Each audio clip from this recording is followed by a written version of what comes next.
Je vous recommande la boutique La Londoloise, c'est Judith Londolé. Si vous voulez être classe, chic, être habillé, être admiré. Parole de Mopao Mokonzi.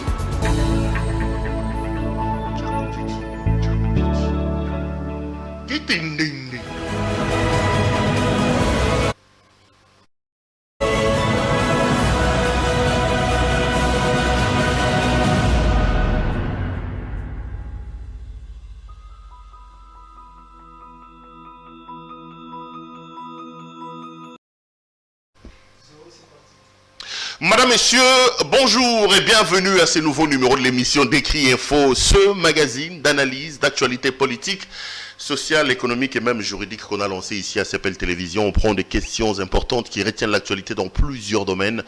Nous les mettons sur la table et nous tentons de les décortiquer en leur donnant un sens, une forme et selon nous. C'est d'ailleurs pour ça que chaque matin, quand on commence cette émission, nous avons tout simplement l'habitude de dire que le Décrit Info, c'est le tempo de l'actu selon notre feeling. Ça veut dire notre manière à nous, ma manière à moi, Claude Perrault Louara, de voir les choses, de les ressentir et de les exprimer. Donc, ici, je viens donner mon point de vue. Ici, je viens parler de comment moi, je vois les choses. C'est donc, en fait, ça... Le cahier des charges de cette émission, comme vous le savez, les émissions sont tournées sur base d'un certain nombre de principes, et parmi ces principes, il y a le cahier des charges qui reprend un peu les articulations, l'objectif, la cible de l'émission, et dans le cas des Décrits Info, c'est donc un éditorial où moi, je monte au créneau, je donne ma position, je donne mon point de vue, mon avis sur ce qui se passe dans ma société. On prend une question à donner de la société ou de l'actualité politique ou quelle que soit la nature de l'actualité. Nous venons les décortiquer et nous tentons de lui donner un sens, une forme selon nous.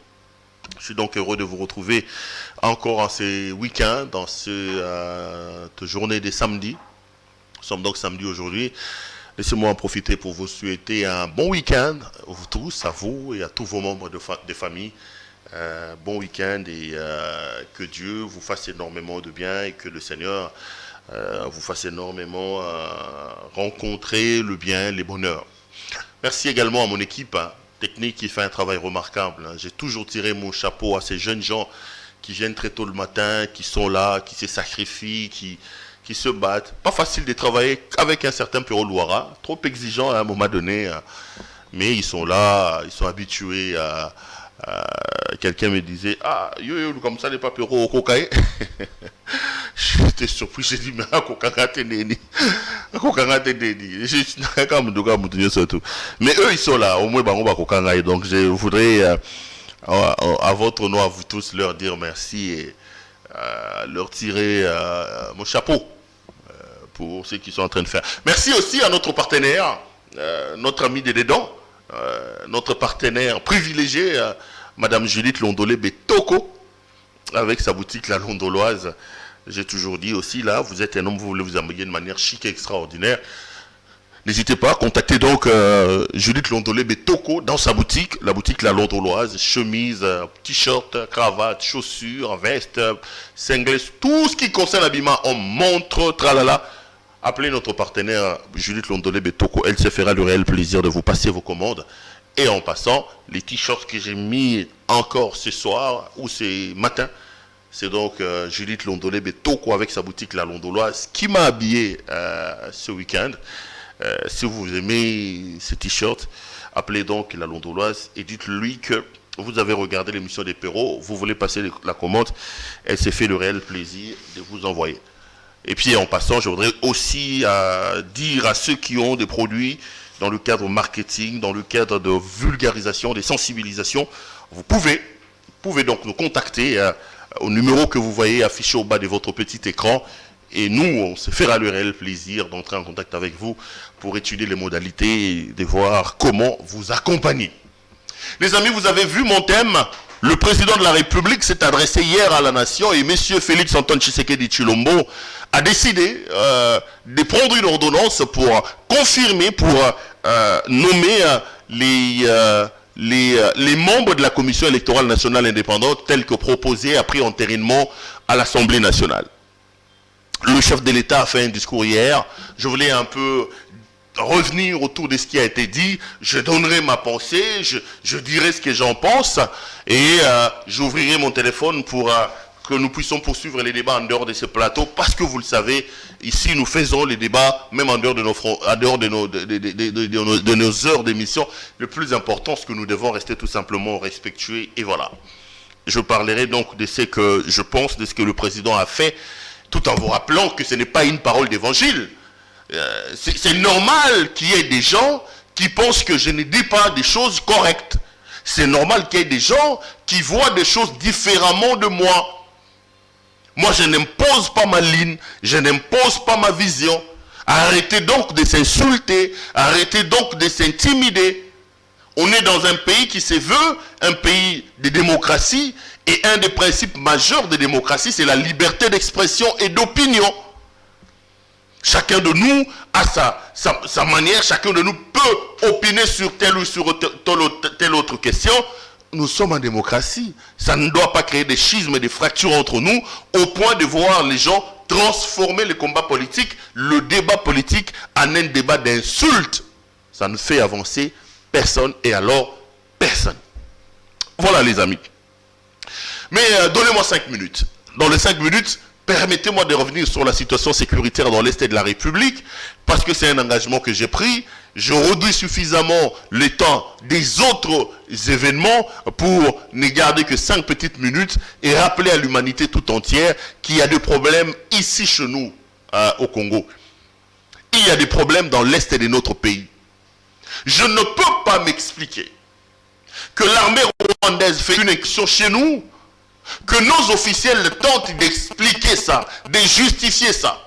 J'ai suivi avec froid au dos le ministre de la Communication dire « Nous avons 9 voisins, ce qui s'est passé avec le Rwanda, c'est normal, on peut avoir... » Non, monsieur le ministre. Non, monsieur le ministre. Je ne suis pas du tout d'accord avec vous.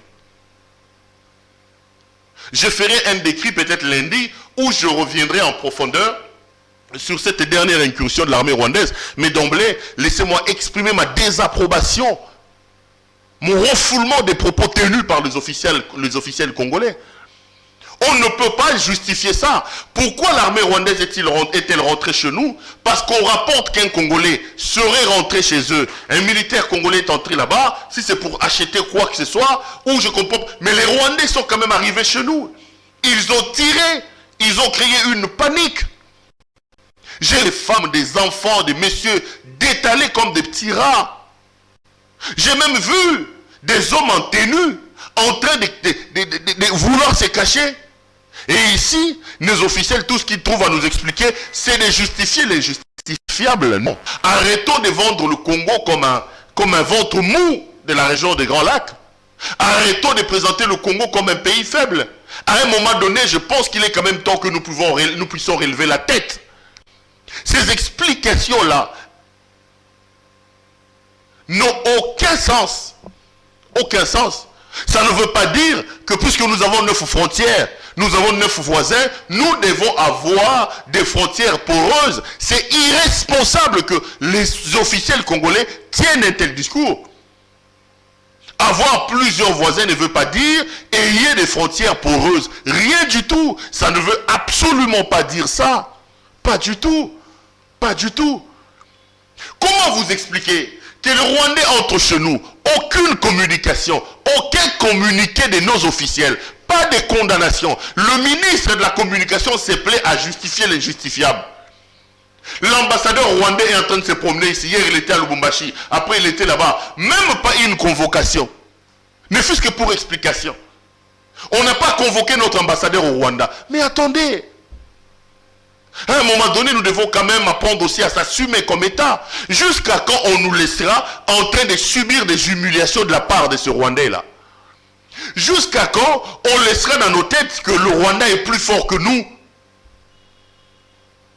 C'est inadmissible. Je ne sais pas si que Lutundu n'a pas la fait, si c'est le PNP n'a pas la fait. Christophe Lutundu a été ici à l'Assemblée nationale. Un brillant ministre. Plutôt un brillant député. Moi, quand j'ai appris que M. Tshisekedi l'avait nommé comme vice-premier ministre et ministre des Affaires étrangères, j'ai dit ouf, un homme brillant. Mais j'ai l'impression que M. Lutundula a été plutôt compétent comme avocat ou comme juriste, compétent comme parlementaire, mais comme ministre, j'ai comme l'impression qu'il est incompétent.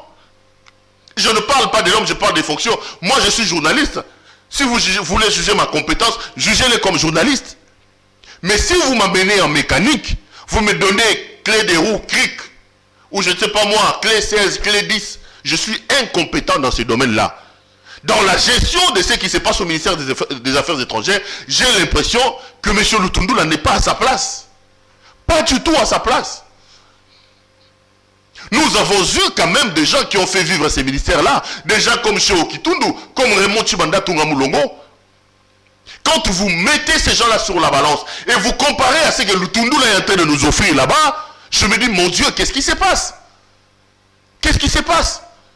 Peut-être sa malchance aussi, c'est d'être ministre des Affaires étrangères d'un président qui est très actif à l'étranger, d'un président qui est tout le temps parti.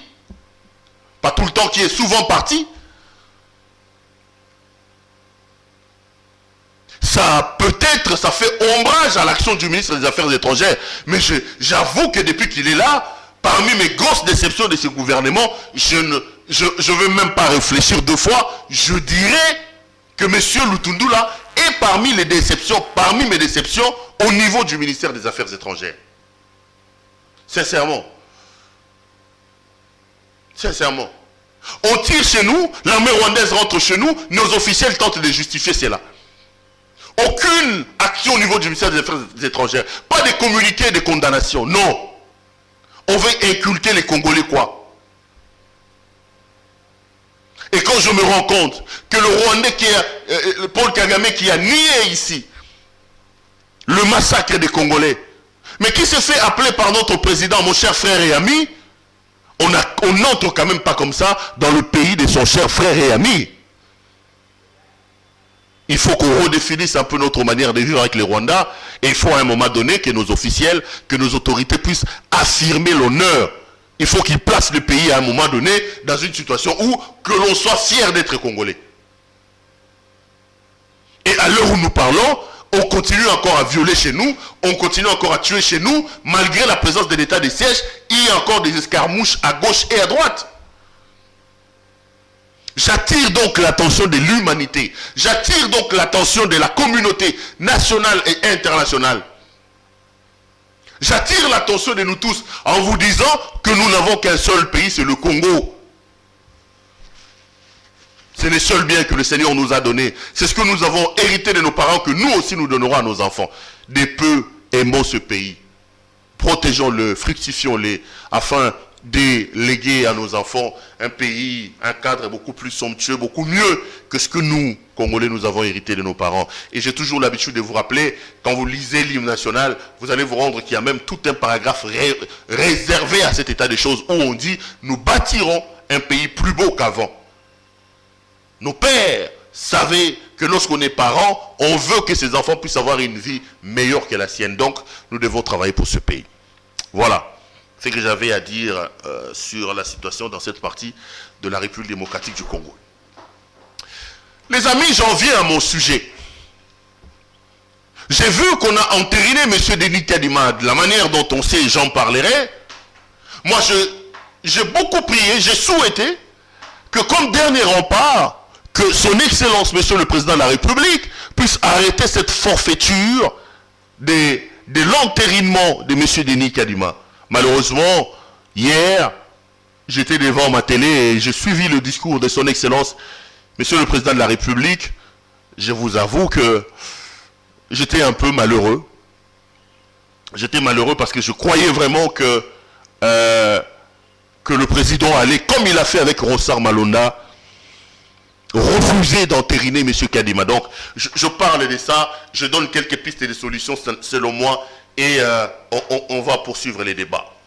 Le premier élément que je remarquais, c'est le questionnement. Je me pose la question, pourquoi son Excellence, Monsieur le Président de la République, s'est-il vu dans l'obligation de faire un discours pour parler de la question de l'ordonnance sur Denis Kadima?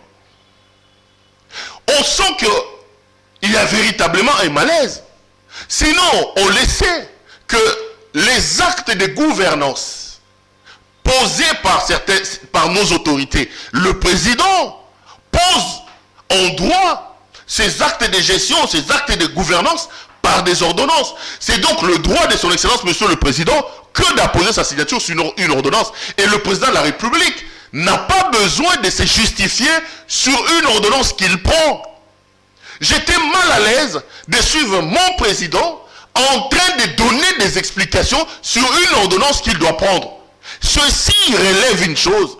Ceci veut tout simplement dire que la question de Denis Kadima est une question qui met tout le monde mal à l'aise. Pourquoi? Sinon, plutôt j'allais dire, sinon, si tel n'était pas le cas, le président de la République ne se sentirait pas dans l'obligation de pouvoir s'expliquer sur un acte de gouvernance, sur un acte de gestion qu'il veut poser. Les 5 minutes du discours du président de la République, son Excellence Félix Antoine Tshisekedi est largement révolu sur cette affaire. Il commence à expliquer. Voilà, en 2020, j'avais refusé parce que en 2021, voilà la situation. Voilà. J'ai eu l'impression d'être en face d'un président qui se trouve devant la barre, qui se voit dans l'obligation de pouvoir se justifier. Nos amis de l'UDPS, j'ai toujours dit, et je le répète, lorsqu'on arrive à la gestion de la République, on ne vient pas pour se plaindre, on ne vient pas pour se justifier, on ne vient pas pour s'expliquer. La gestion de la République est basée sur une question de choix et d'action. Quand on devient autorité, on ne se plaint pas, on ne se justifie pas, on ne s'explique pas, on agit. J'aurais voulu que le service et le cabinet du président de la République se limitent à laisser le président signer son ordonnance. Parce qu'il lui revient des droits. Moi, j'avais estimé qu'il était bon que son Excellence, Monsieur le Président, ne puisse pas prendre l'ordonnance après cet entérinement, mais la décision revenait à M. Tshisekedi. La décision revenait à notre chef de l'État. Une fois qu'il a pris sa décision, j'aurais voulu que ce service puisse lui demander de s'arrêter à sa décision, au lieu de l'exposer, comme j'ai vu hier, en train d'aller dans les explications. En train d'aller dans les explications. Donc j'ai vu que le président, comme moi d'ailleurs, était un peu mal à l'aise. Le président a extériorisé le problème Kadima par ces discours-là. Si le président s'est vu dans l'obligation de signer l'ordonnance de Kadima, mais d'expliquer l'acte, le geste qu'il fait, un geste qui, en droit, est un droit d'ailleurs, passez-moi la tautologie, c'est qu'il y a un malaise. Mais s'il y a véritablement un malaise, les amis, pourquoi devons-nous accepter d'exposer la République devant ce qui est considéré comme un malaise? Pourquoi devons-nous exposer la République à ces risques-là? Pourquoi faire autant de fixations sur l'homme de Denis Kadima? Tout le monde sait que Corneille Nangaa était proche de Kabila. Tout le monde le sait. On a vu dans ce pays ici, M. Corneille Nangaa participer dans des réunions, ça fait des polémiques, il peut perdre d'autres et je ne sais quoi. Mais Corneille Nangaa, président de la Commission électorale nationale indépendante, a publié des résultats contraires à la volonté du camp Kabila. Parce que Corneille Nangaa a publié des résultats plutôt, faisant de son Excellence Félix Antoine Tshisekedi Tshilombo président de la République. Ça veut dire quoi? Ça veut dire que pour moi, on pouvait éviter à la République ce malaise, extériorisé d'ailleurs par le président de la République, en enlevant Denis Kadima. Parce qu'à un moment donné, les stratèges de l'UDPS doivent aussi comprendre que en politique, on ne pousse pas tous les pions. Il faut avoir un plan A, un plan B et un plan C, un plan 2, D plutôt. Quand ça ne marche pas ici, Denis Kadima, il y a quelques contestations, on peut stratégiquement enlever Denis Kadima pour calmer le malaise, on place tel pion, on place tel autre pion. l'obstination de l'UDPS, l'obstination de l'Union sacrée a imposé M. Denis Kadima comme président de la Commission électorale nationale indépendante, a amené aujourd'hui le président de la République à extérioriser et à donner raison aux gens qui disaient qu'aujourd'hui, Kadima, c'est lui le problème. La tenue de ces discours du président de la République est la preuve éloquente que le président lui-même s'est senti un peu dans l'obligation de se justifier et de s'expliquer, ce qui n'est pas du tout normal. Mais là, j'en viens au contenu. Avant de monter sur ce plateau, j'ai encore relu la lettre du président du 23 ou du 20 juillet 2020, la lettre qui a fait que le président puisse rabrouiller en quelque sorte l'entérinement de M. Rossard Malonda. Le président de la République a dit que dans sa lettre en 2020, il avait demandé, il a relevé qu'il n'y avait pas de consensus et qu'il fallait privilégier les consensus. Mais le président de la République note qu'à l'heure où nous parlons, faute d'un consensus, il fallait trouver un compromis. Il dit que de manière régulière, une majorité claire s'est dégagée au sein des confessions religieuses. Il évoque aussi le fait que pour entériner M. Kadima, une plénière a été convoquée régulièrement. Mais moi je note quand même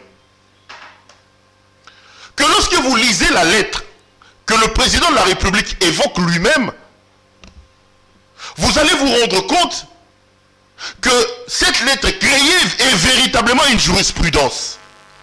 Et que si on devait se tenir à cette lettre-là, M. Denis Kadima ne pouvait pas être entériné ou entériné, mais le président ne devait pas prendre l'ordonnance nommant M. Denis Kadima. Quand vous lisez la dernière lettre que le président donne à Mabunda, le président évoque des questions de consensus. Mais le président, dans sa lettre-là, cite même l'église catholique et l'église du Christ au Congo qui ont opposé un refus quant à la candidature de M. Rossard Malonda. Lisez bien la lettre du président. Le président s'est accroché à la position de l'église catholique et de l'église du Christ au Congo pour refuser de prendre acte de l'entérinement de Rossard Malonda. Et je l'ai dit, je le répète, nous sommes aujourd'hui dans la même situation. Parce que la même église catholique, la même église du Congo, qui ont donné des béquilles hier à son excellence monsieur le président de la République pour refuser de prendre acte de l'entérinement de monsieur Rossard Malonda, les deux églises là aujourd'hui, ils sont dans la même situation. Ils refusent la candidature de Denis Kadima comme ils l'ont fait avec monsieur Rossard Malonda. Avec Rossard Malonda. Quand le président de la République justifie son ordonnance par une question de consensus, je dis non. Non. C'est mon droit, on est en démocratie. Je ne suis pas obligé de voir les choses de la même manière que son excellence, monsieur le président de la République. Ou avec de la même manière que les gens de l'UDPS. Les consensus évoqués dans le discours du président de la République, moi je ne l'ai pas vu dans le processus amenant à la désignation de monsieur Rossard, comment il s'appelle, monsieur Denis Kadima. Parce que dans sa lettre à Malonda, le président a évoqué des questions de consensus et pour asseoir son argumentaire dans la lettre qu'il envoyait à Mme Janine Mabunda, le président de la République s'est appuyé sur l'église catholique et sur l'église du Christ au Congo. Réalisez la lettre de son excellence, monsieur le président de la République. Je l'ai exploité plusieurs fois ici. Mais j'ai aussi remarqué que le président de la République a éludé une question importante contenue dans sa lettre à Janine Mabunda. Parce que parmi les éléments que le président de la République a évoqués, le président de la République, dans la lettre à Janine Mabunda, il a rappelé à Janine Mabunda aussi le fait que des personnes qui ne sont pas attitrées se sont chargées d'aller déposer les PV à l'Assemblée nationale. Le président a remis en cause, en question, la qualité des personnes qui sont allées déposer le PV. Mais nous sommes aussi dans cette situation. Mais quand vous suivez les discours du président de la République, le président a éludé cette question-là. Une question parmi les questions majeures qu'il avait amené à ne pas prendre acte de la désignation de M. Rossard Malonda. Le président rappelait à Mabunda que des personnes qui ne sont pas attitrées, que des personnes qui ne sont pas qui n'ont pas qualité pour engager la plateforme et confession religieuse sont allés déposer les PV. Mais nous sommes dans le même cas. Et vous le savez qu'en droit, la compétence est d'attribution. Tous les juristes vous le diront. Vous ne pouvez agir que sur la frontière, le cadre de la compétence que la loi, que les règles, que les principes vous ont attribués. Quand vous lisez la charte des confessions religieuses, ce n'est pas la première fois que je l'ai dit, c'est une répétition. Seul le président ou le vice-président peuvent engager cette plateforme-là. Qui est allé déposer les PV qui ont amené son Excellence, Monsieur le Président de la République, à prendre l'ordonnance et nommer Denis Kadima? C'est Monsieur Dodo Kamba et ses amis. Quand vous grattez, on sait aussi de quelle manière Monsieur Dodo Kamba est arrivé comme président de l'église du Christ au Congo. Et comment? Église des réveils du Congo. Donc, dans le discours du président, j'ai vu aucune ligne où le président revient sur la question de la qualité des personnes qui déposent le PV. Alors qu'en 2020, lorsqu'il a parlé à Madame Mabunda, c'était une des conditions pour lesquelles il expliquait le fait qu'il ne peut pas prendre acte. Donc ici, on a éludé cette question-là.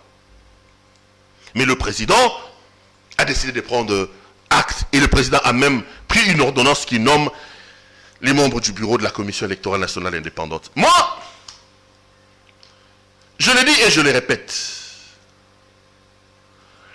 que nos amis de l'UDPS ne doivent pas oublier. S'ils sont arrivés aujourd'hui au pouvoir, c'est parce que les Congolais en avaient marre d'un homme. Le Congolais avait honni un homme qui s'appelle Joseph Kabila Kabange. Et c'est vraiment par soif du changement, que on avait choisi son Excellence Félix Antoine Tshisekedi Tshilombo. Ne l'oublions pas. Arrêtons de faire comme Kabila. Donnez-nous, évidemment, sur la table les éléments qui nous amènent à faire le distinguo, à créer la frontière entre ce Kabila que nous avons critiqué, ce Kabila que nous avons rejeté et le régime que les Congolais ont voulu. Et cette soif-là de changement. On pouvait organiser les choses de manière beaucoup plus, beaucoup plus lisse, prenons même ces mots-là. Aujourd'hui, aux yeux du monde entier et aux yeux de la plupart des personnes, ce qui vient de se passer avec non seulement l'entérinement, mais aussi et surtout l'ordonnance prise par le président de la République, ce qui vient de se passer est tout simplement un passage en force. L'UDPS a décidé de mettre le coton et de ne pas suivre les gens et de passer en force. Ce n'est pas bon. Parce qu'on ne peut pas, dès le départ, ce n'est pas la première fois que je l'ai dit, je n'ai fait que répéter, on ne peut pas accepter avoir un arbitre ou un médiateur contesté avant même le coup d'envoi du match. Contesté avant même le coup d'envoi du match. Je reste convaincu, moi, Claude Péroulouara, que la désignation de M. Denis Kadima, son entérinement par l'Assemblée nationale de Mbosso, de manière illégale, parce que là aussi, il y a quand même des questions importantes, notamment dans la constitution de la commission paritaire, que Mbata n'a pas encore réglé, que Mbosso n'a pas encore réglé. Nous avons dit ici que la loi parle d'une commission paritaire. Et ce qui s'est passé à l'Assemblée nationale, j'étais ici avec Laurent Onyemba, il a dit que ce n'était pas une commission paritaire, mais c'était une commission homosexuelle. Ah, je n'assume pas son mot. J'ai dit ce que Laurent Onyemba a dit.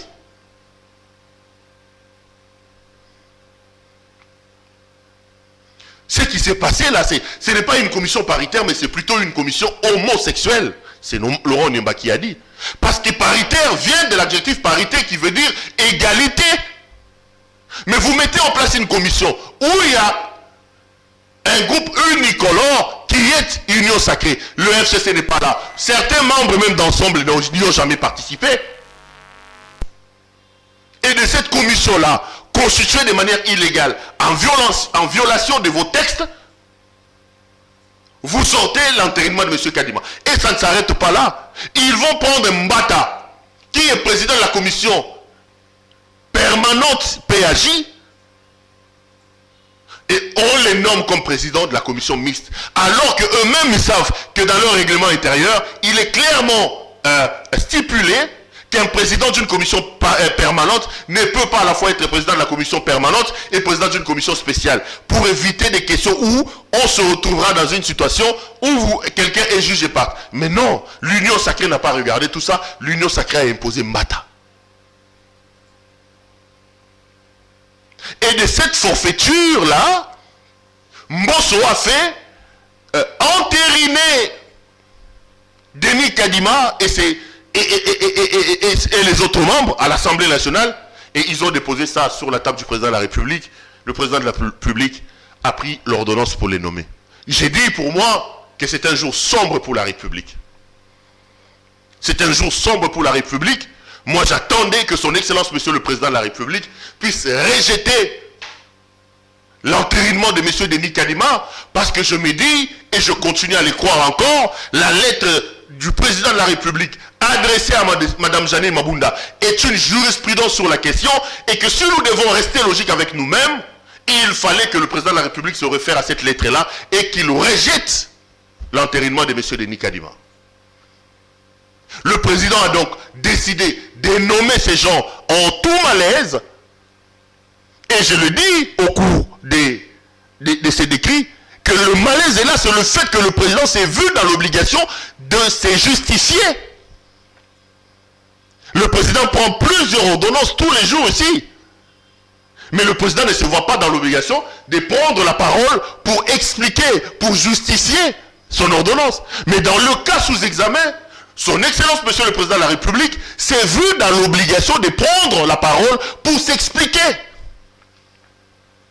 Parce que le président sait qu'il y a un malaise. Parce que le président sait que Denis Kadima divise. Mais pourquoi devons-nous aller dans une élection avec à la tête de la centrale chargée de grandir les élections avec quelqu'un qui divise? Pourquoi devons-nous aller comme ça? Pourquoi devons-nous aller comme ça? On sait que M. Kadima divise. Ça, on le sait. Je l'ai dit. Et je me pose encore la question sur la fixation que nos amis de l'UDPS ont voulu faire sur cet homme-là. Comme si dans le pays, comme si dans le rang de l'UDPS, à part Kadima, il n'y avait personne. Personne au pays. C'est donc un jour triste, un jour sombre pour notre pays. Mais je l'avais dit, quand j'évoquais les hypothèses ici, qui étaient sur la table de son Excellence, Monsieur le Président de la République. Rappelez-vous, si vous êtes un auditeur acharné de mes décrits, j'avais dit que le Président de la République avait 3 chemins devant lui. Le tout premier chemin, c'était, 1, de faire un passage en force, en oubliant tout ce que les gens disent sur Kadima, sur ce que l'Église catholique dit, ou ce que l'Église protestante dit. Et là, je le regrettais parce que j'ai dit, on fera du Kabila sans Kabila. Malheureusement, c'est ce qui s'est passé. Deuxième hypothèse, le président peut se dire, écoutez, vous m'avez élu pour un changement, je ne peux pas faire des passages en force comme Kabila, on rabat toutes les cartes, on repart, on remet la machine à zéro, on repart. Mais j'avais aussi prévenu, dans l'hypothèse où le président de la République ne prenait pas cette option-là, ne bloquons pas la République. Ne bloquons pas la République, les amis. Laissons l'UDPS imposer Kadima.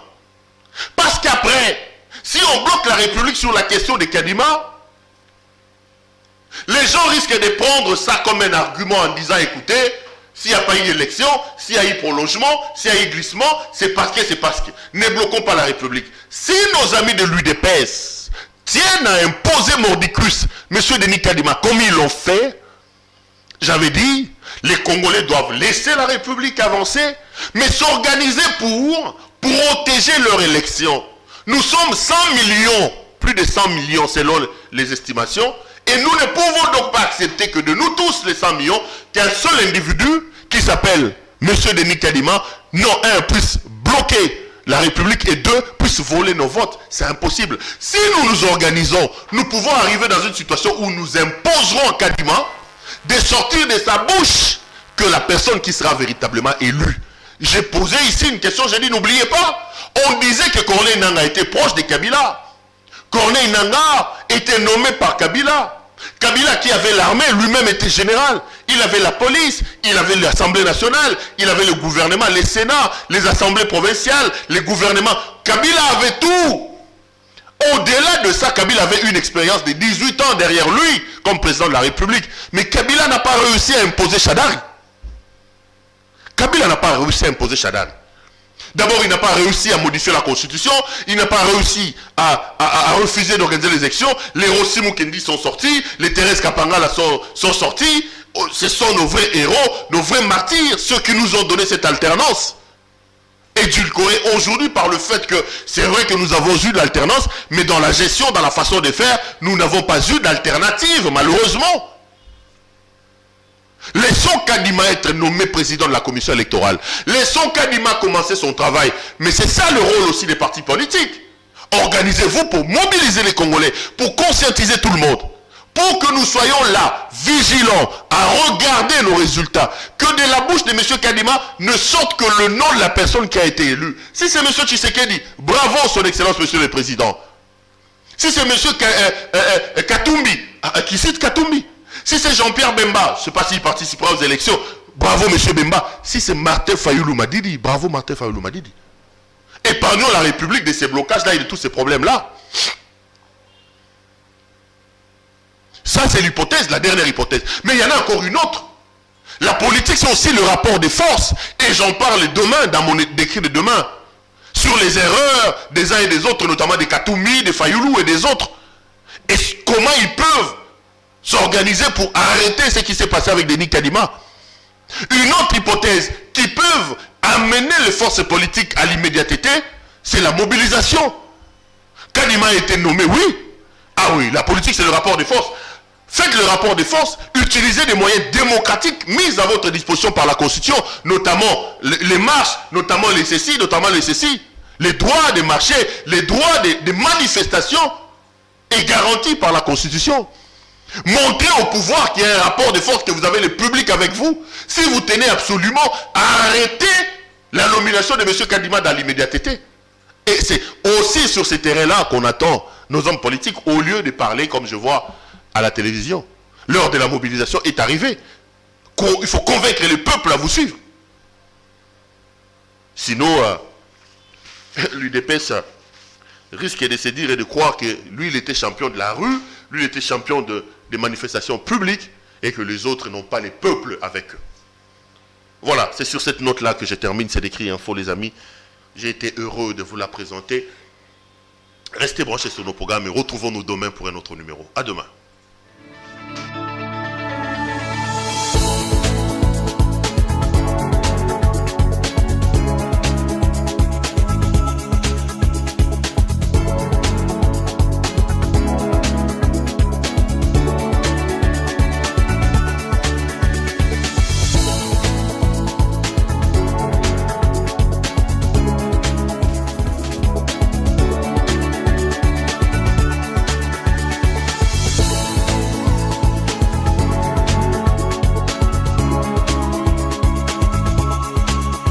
Je vous recommande la boutique La Londoloise, c'est Judith Londolé. Si vous voulez être classe, chic, être habillé, être admiré. Parole de Mopao Mokonzi.